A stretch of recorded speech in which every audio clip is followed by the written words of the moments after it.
하나님의 기쁨을 위한 선위 대상.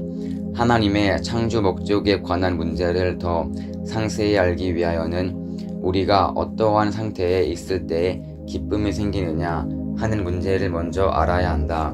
기쁨은 독자적으로는 생기지 않는다. 무형이거나 실체거나 자기의 성상과 형상대로 전개된 대상이 있어서 그것으로부터 오는 자극으로 말미암아 자체의 성상과 형상을 상대적으로 느낄 때 비로소 기쁨이 생기는 것이다. 하나의 예를 들면 작가의 기쁨은 그가 가지고 있는 구상 자체가 대상이 되든가 혹은 그 구상이 그림이나 조각 등의 작품으로 실체화하여 대상이 되었을 때 그 대상으로부터 오는 자극으로 말미암아 자기의 성상과 형상을 상대적으로 느낌으로써 비로소 생기게 된다. 이에 구상 자체가 대상으로 서게 될 때에는 그로부터 오는 자극이 실체적인 것이 아니기 때문에 그로 인한 기쁨도 실체적인 것이 될 수는 없는 것이다. 인간의 이러한 성품은 모두 하나님을 닮은 것이다. 그러므로 하나님도 그의 실체 대상으로부터 오는 자극으로 말미암아 자체의 본성상과 본형상을 상대적으로 느낄 때 비로소 기쁨을 누리시게 된다는 것을 알 수 있다. 사위 기대위 터전 위에서 3대 축복에 의한 천국이 이루어지면 이것이 바로 하나님이 기쁨을 느끼실 수 있는 선위 대상이 되는 것이라고 우리는 앞에서 설명하였다. 그러면 이것이 어떻게 되어 하나님의 기쁨을 위한 선위 대상이 되는가 하는 것을 알아보기로 하자. 하나님의 제일 축복은 개성을 완성하는 데 있다. 인간이 개성을 완성하려면 하나님의 이성성상의 대상으로 분립된 마음과 몸이 수소작용을 하여 합성일체화함으로써 그 자체에서 하나님을 중심한 개체적인 사회 기대를 이루어야 한다. 하나님을 중심하고 마음과 몸이 창조 본연의 사회 기대를 이룬 인간은 하나님의 성전이 되어 그와 일체를 이루기 때문에 신성을 가지게 되어 하나님의 심정을 체휼함으로써 그의 뜻을 알고 그대로 생활하게 된다. 이와 같이 개성을 완성한 인간은 하나님을 중심한 그 마음의 실체 대상이 되고 따라서 하나님의 실체 대상이 된다. 이에 그 마음이나 하나님은 이러한 실체 대상으로부터 오는 자극으로 말미암아 그 자체의 성상과 형상을 상대적으로 느낄 수 있기 때문에 기쁨을 누리게 된다. 그러므로 인간이 하나님의 제일 축복을 이루면 그것은 하나님의 기쁨을 위한 선위 대상이 되는 것이다. 이와 같이 개성을 완성한 인간은 하나님의 희노애락을 곧 그 자체의 것으로서 느끼게 되어 하나님이 서러워하시는 범죄 행위를 할 수 없기 때문에 절대로 타락할 수 없는 것이다. 다음으로 하나님의 제2 축복을 이루기 위하여는 하나님의 이성성상이 각각 개성을 완성한 실체 대상으로 분립된 아담과 해와가 부부가 되어 합성일체화함으로써 자녀를 번식하여 하나님을 중심한 가정적인 사회 기대를 이루어야 한다. 이와 같이 하나님을 중심하고 사회 기대를 이룬 가정이나 사회는 개성을 완성한 사람 하나의 모양을 닮게 되므로 이것은 하나님을 중심한 인간의 실체 대상이요 따라서 하나님의 실체 대상이 된다. 그러므로 인간이나 하나님은 이러한 가정이나 사회로부터 그 자체의 성상과 형상을 상대적으로 느끼게 되어 기쁨을 누리게 된다.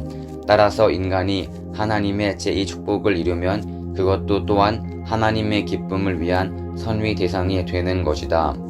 다음으로 인간이 하나님의 제3 축복을 이루게 되면 그것이 어찌하여 하나님의 기쁨을 위한 선위 대상이 되는가를 알아보기로 하자. 이 문제를 해명하기 위하여는 먼저 성상과 형상으로 본 인간과 만물 세계와의 관계를 알아야 한다.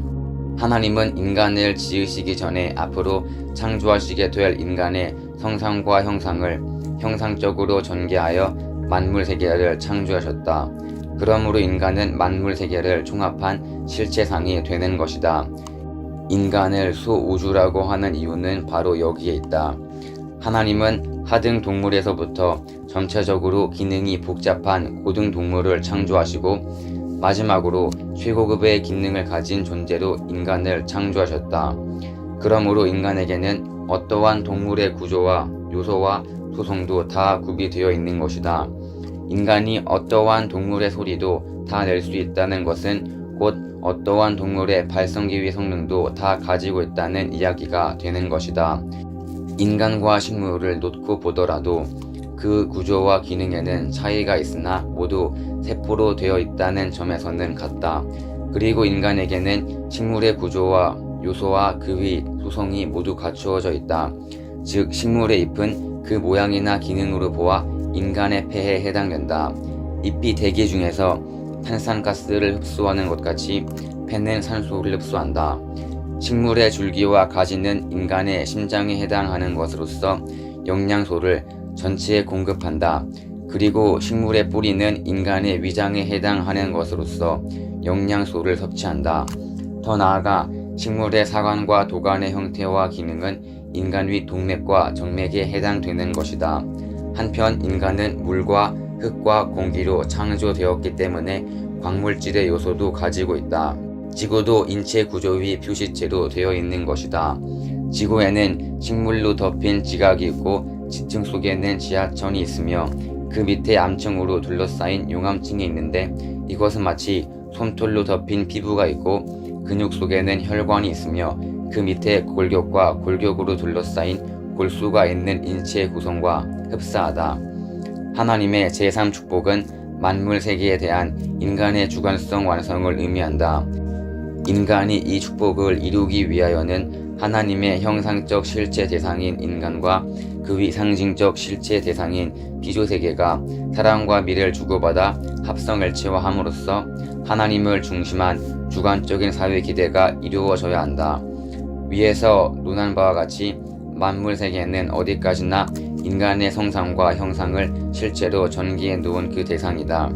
그러므로 하나님을 중심한 인간은 그 위 실제 대상인 만물 세계로부터 오는 자극으로 말미암아 자체 위 성상과 형상을 상대적으로 느낄 수 있기 때문에 기쁨을 누리게 된다. 그리고 하나님은 위와 같이 인간과 만물 세계가 합성일체화하여 하나님의 제3대상이 된 피조세계로 말미암아 하나님 자체 위 본성상과 본형상에 대한 자극적인 감성을 상대적으로 느끼심으로써 기쁨을 누리시게 되는 것이다. 인간이 이렇듯 하나님의 제3축복을 이루면 그것도 하나님의 기쁨을 위한 또 하나의 선위 대상이 되는 것이다. 이와 같이 하나님의 창조 목적이 이루어졌다면 죄위 그림자조차도 찾아볼 수 없는 그러한 이상세계가 지상에 이루어졌을 것이니 이러한 세계를 말하여 우리는 지상천국이라고 하는 것이다. 차후에 상세히 설명하겠지만 원래 인간은 지상천국에서 생활을 하다가 육신을 벗으면 그와 동시에 영계에 가서 자동적으로 천상천국의 생활을 하도록 창조된 것이었다. 위에서 설명한 바 모든 것들을 종합하여 볼 때 천국은 하나님의 본성상과 본형상대로 개성을 완성한 인간 하나의 모양을 닮은 세계를 말한다는 것을 우리는 알 수 있게 된다.